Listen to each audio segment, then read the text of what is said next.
Okay, once again, welcome to everybody to today's webinar. We'll be starting the webinar now. Today's webinar, we'll be looking at taking our 3D Studio Max geometry and then importing it into Revit using our Enscape libraries. Now, this is a very simple technique, but it really does help to get more of your organic geometry into Revit and giving it the best look possible using Enscape. So let's get started. So this whole process can be done in 4 overarching steps. First step is optimizing our geometry.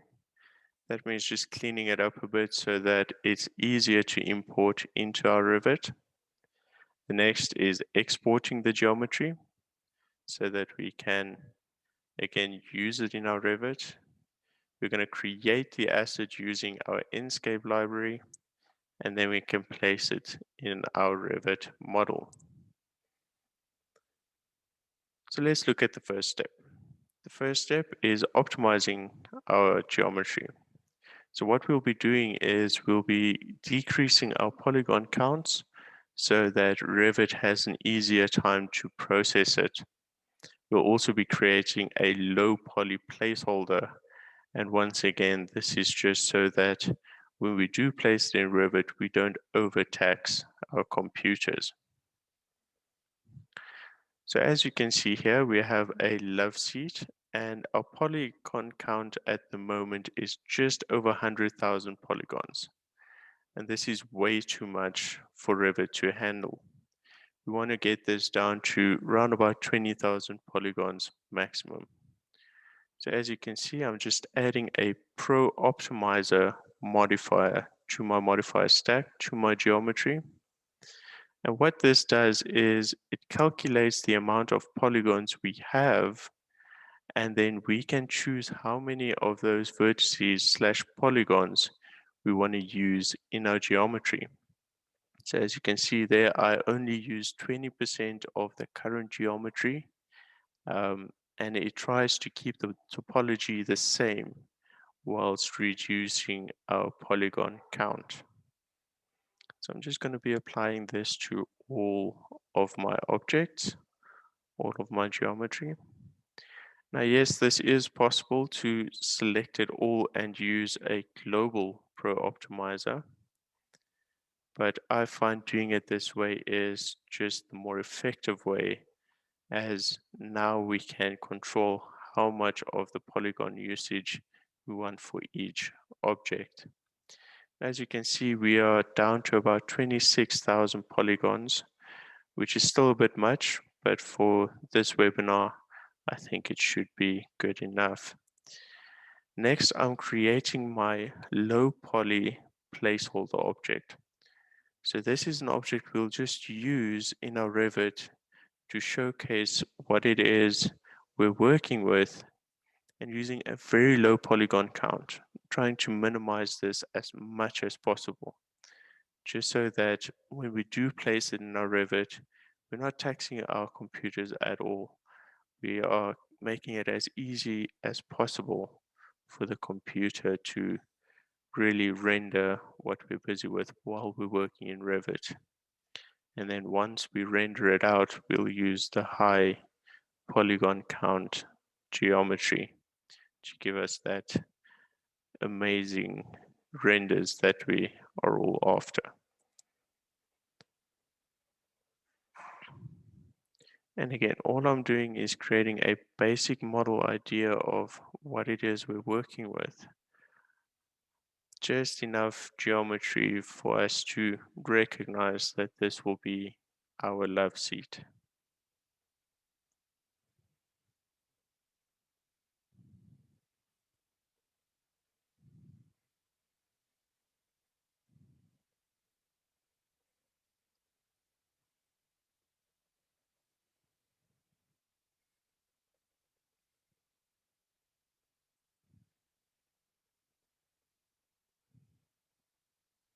And there we go. I think we've got our basic geometry ready for our export.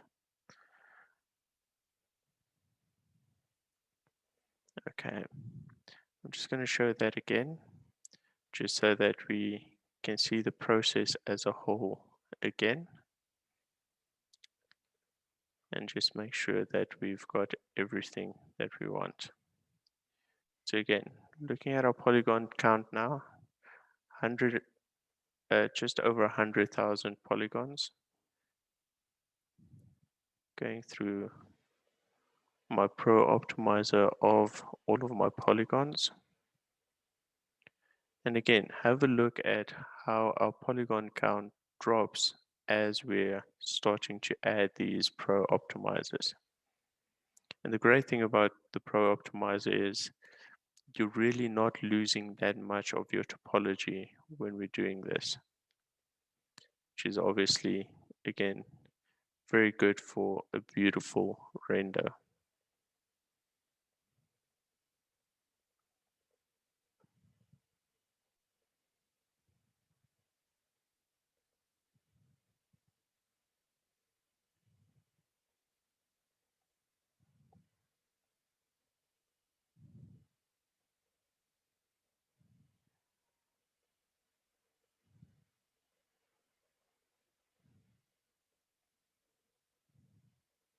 And there we can see our polygon count has gone down by 80%. That is very good.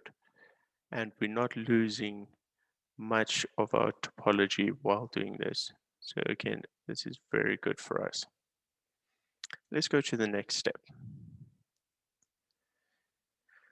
In the next step, we're going to be looking at exporting our geometry. So we're going to be exporting a high polygon and a low polygon object.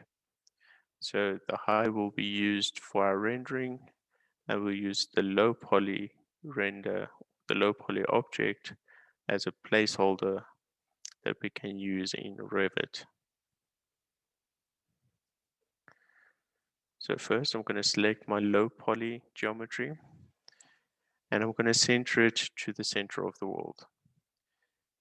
Okay, because our 0, 0 axis is what is going to be used to place our geometry. I'm going to go to File, Export Selected,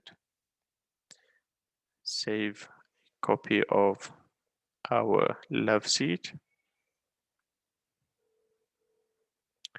If we do have any animations, we can tick that animation box. We can export that as well. But in this case, we would not need to do that. Now I'm done with my low poly object. I can just delete that as I'm not going to need it anymore. Next, I want to select my high poly object, and I want to change it so that it as well is on the 0, 0, 0 center of the world. Okay, and this is going to move our pivot point to the bottom of our object. So now we have the same spawn point for both of our objects. And again, I'm just going to export selected.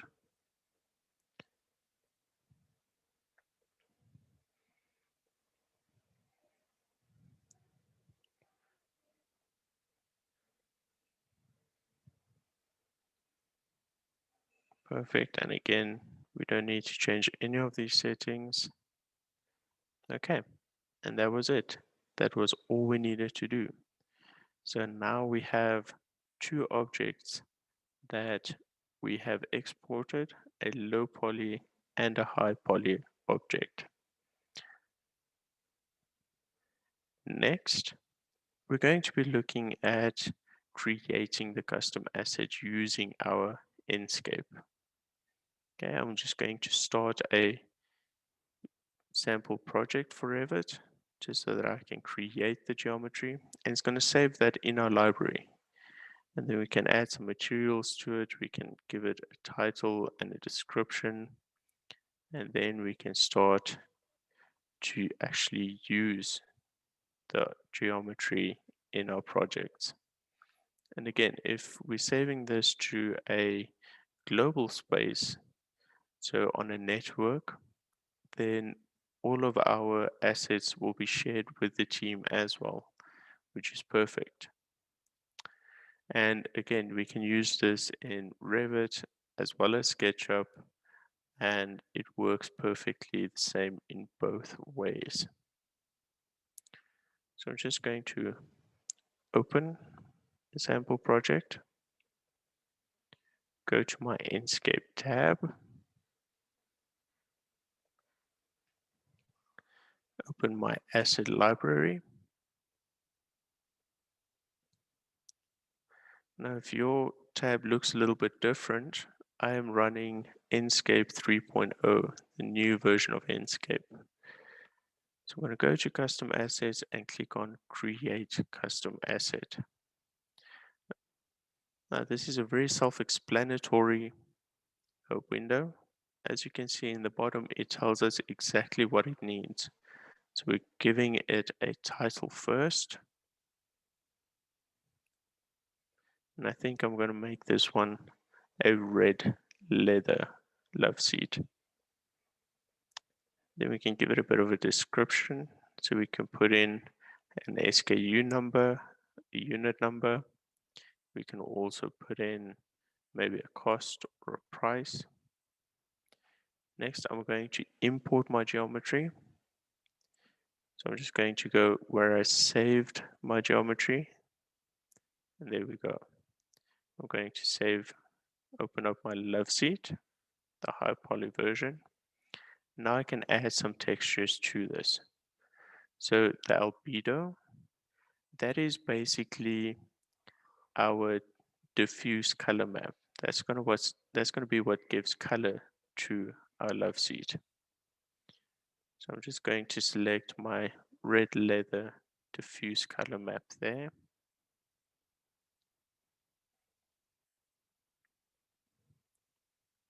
Okay.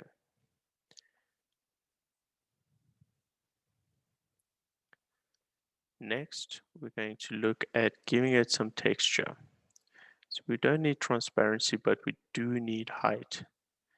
And to make this simple, I'm simply going to use my albedo that I used previously, and you'll see that it creates a black and white image for me. So it creates the bump map that I need automatically for me. Now, obviously, we can use our custom bump maps, but in this case, it would not be necessary. Next, we're going to do a bit of roughness. And again, I'm just going to use my diffuse color map to give me the roughness on my object. And there you can see it creates a roughness map for us as well. So again, you can see it's looking very good. I'm happy with the result thus far. So next, let's add some texture to the pillows. I'm going to use a fabric for that. So again, just click on my albedo cutter, choose the fabric I would want to use. And there we go. Now for our height texture map, so giving it a bit of texture and bump maps,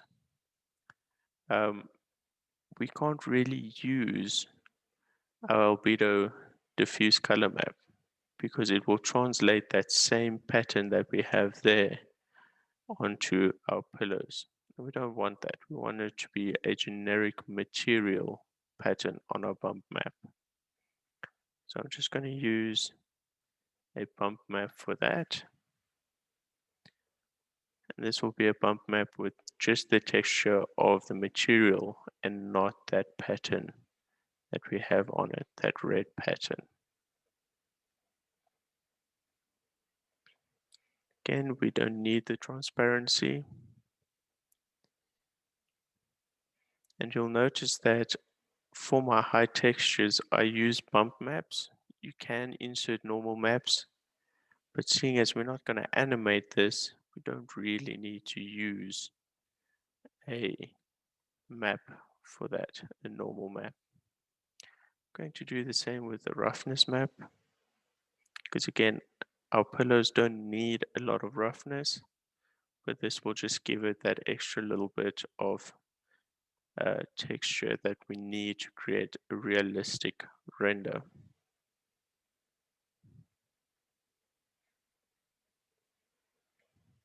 Next, we're going to look at our scaling.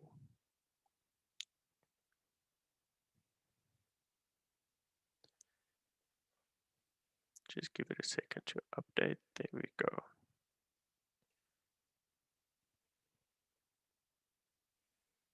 Okay. Now we can create a thumbnail for our object. And just basically creating a view that we want, and click take screenshot. There we go. Now we have a thumbnail for our love seat. Now we can have a look at our scale. You can see there that it's 158 meters by 120 meters by 158 meters. Way too large.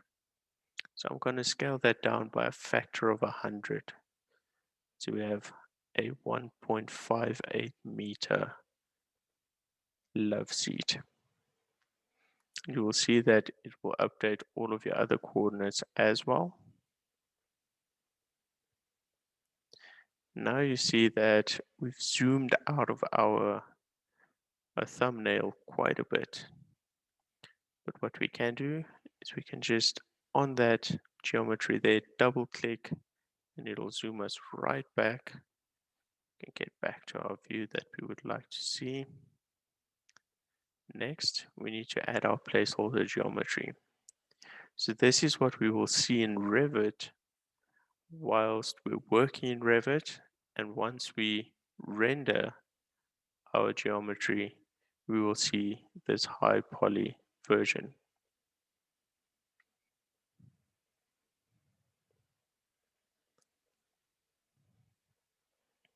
Now at the bottom, you will see that we get a red flag warning that says we're using over 20,000 polys in our geometry. And that is okay for this webinar. Obviously, we would optimize it a little bit more if we were doing a big project, but for now, it should not cause any issues. Next, we need to save. Right, without saving this, we cannot render our geometry or use it in our library. So we need to save. And once it's saved, we can click on Generate Asset. You'll see at the bottom, we get a little description that says asset has been generated.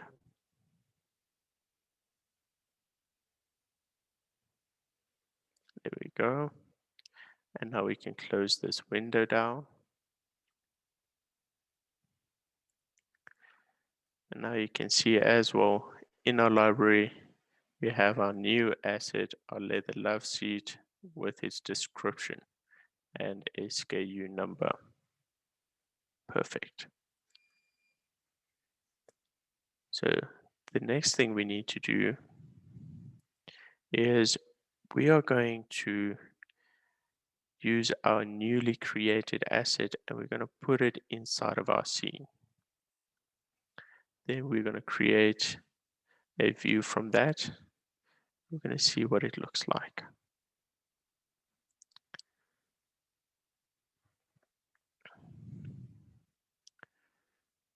Okay, so first thing I need to do, so I'm just going to open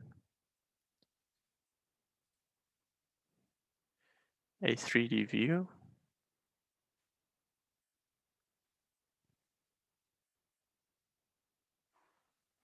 I think we're going to put it in the loop. Open my asset library.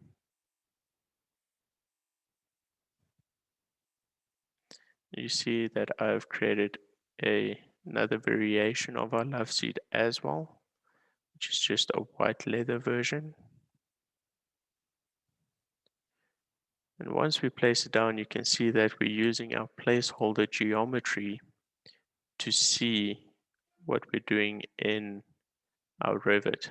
But once we render it, we will see our high poly geometry in the rendering.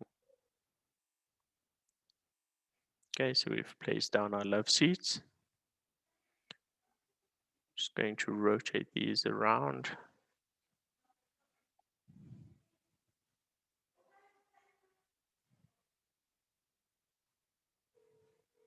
There we go. So now they're facing one another.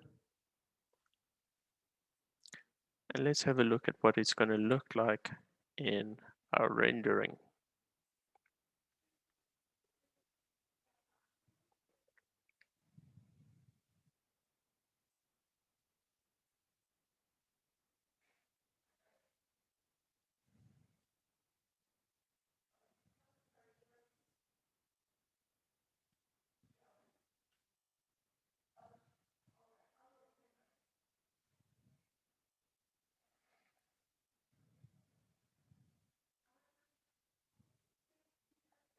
So there we can see our white leather love seat.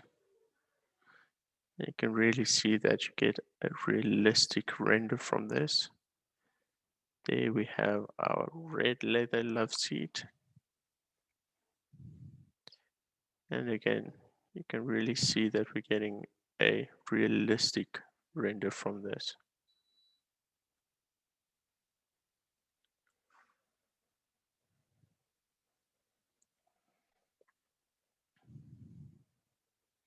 Okay, and those were the 4 steps that we needed to use our high quality 3D Studio Max and especially our organic geometry in 3D Studio Max in our Revit using our Enscape library. Now some bonus content. We're going to have a look at some of the new features that have come in Enscape 3.0, which again is the version I'm using currently. So we're going to have a look at exporting some of this high quality rendering that we have been working so hard to get right now. So we're going to do a camera path. We're also going to be exporting our animations. We're going to create some visual presets and then create some sample views with those presets. So I'm again in my Enscape. What I want to do is create a stream or a camera view that will rotate about this kitchen. So what I do is I just open my video editor, create a start and an end keyframe.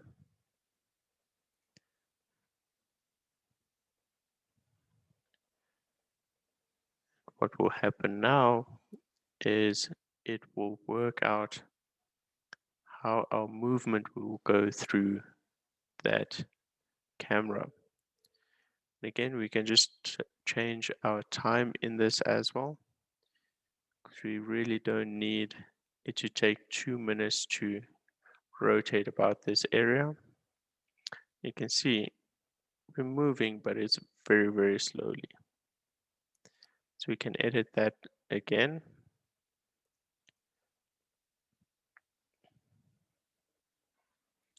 So we're going to stop my animation, go to my middle keyframe, and let's change the timestamp of that keyframe so that we get there a little bit sooner. So I'm going to change my timestamp to about 26 seconds. So now it will take 26 seconds for us to start our animation and get to this point here.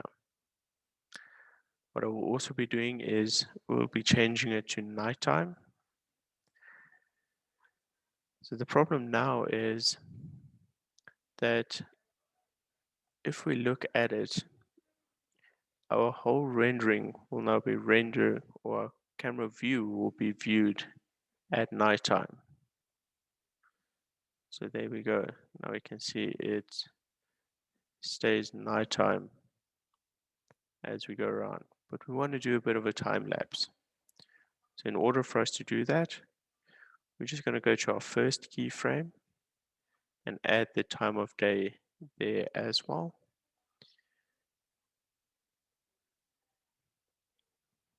There we go.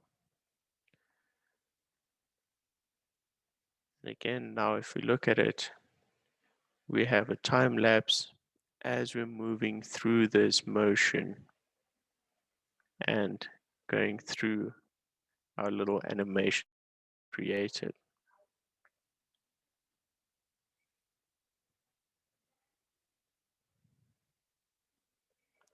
Okay, great. I think this is looking good enough for a render.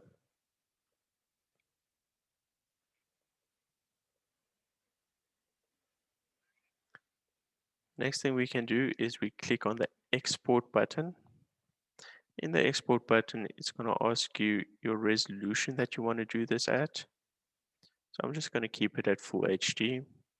Compression, we want some compression on there. Then our max frames per second is 30 frames a second. We click export, choose a path to save this, click save.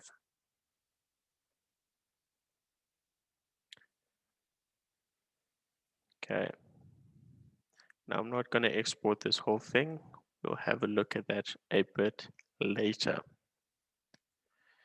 The next thing I want to show you guys is creating some visual presets. So we're going to click on create a visual preset, call this one new. Now with that new preset selected, we can change a couple of things. So first, a background. Let's create a forest background, and you can see it updates on our screen.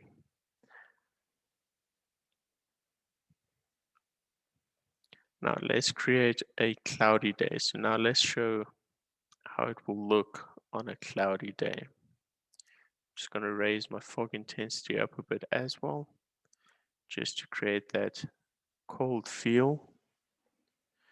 I'm going to drop my sun intensity as well, because obviously it now has to shine through the clouds.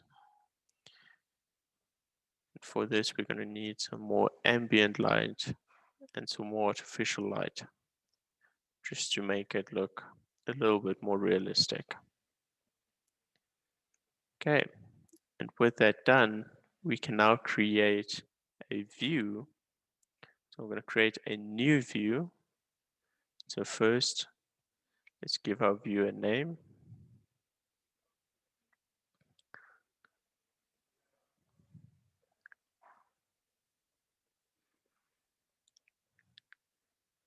And with this one, we're going to use the default visual preset. So the one we had at the start. Now if I click on it, you can see there our background has gone back to white and we're back to a sunny day. Now I'm going to create another view, and this one we're going to use to see our foggy day or our cloudy day. I'm going to use my new visual preset there, click save. So now I can move between those two views and see the difference of the same view but in different presets.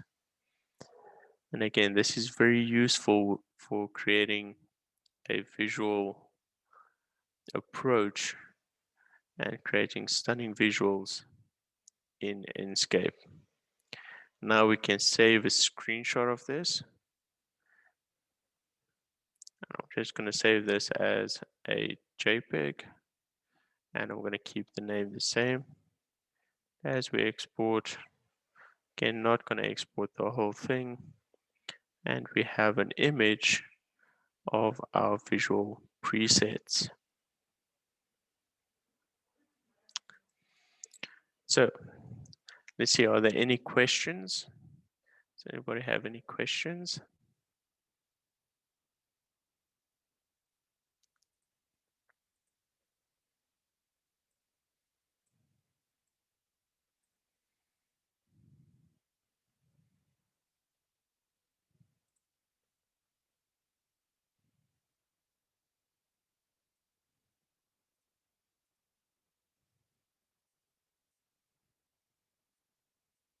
Okay, I don't see any questions popping up.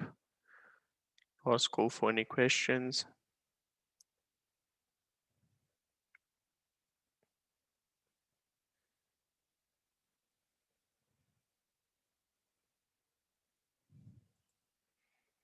Okay, then I'm going to leave you guys with this stunning view of the couches we have created.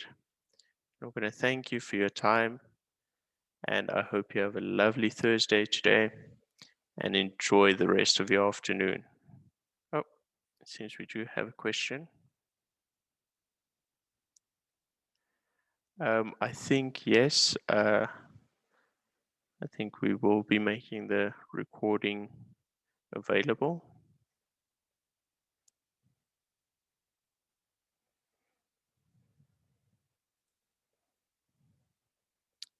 Okay. Awesome stuff. Are there any other questions?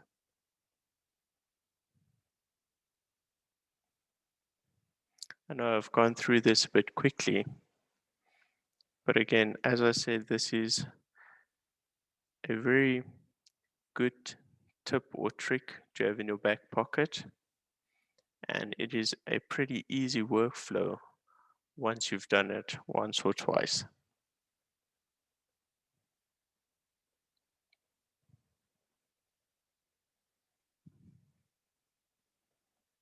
Okay. Awesome stuff. Thank you very much, everybody, for joining my webinar, and I hope you have a lovely day further.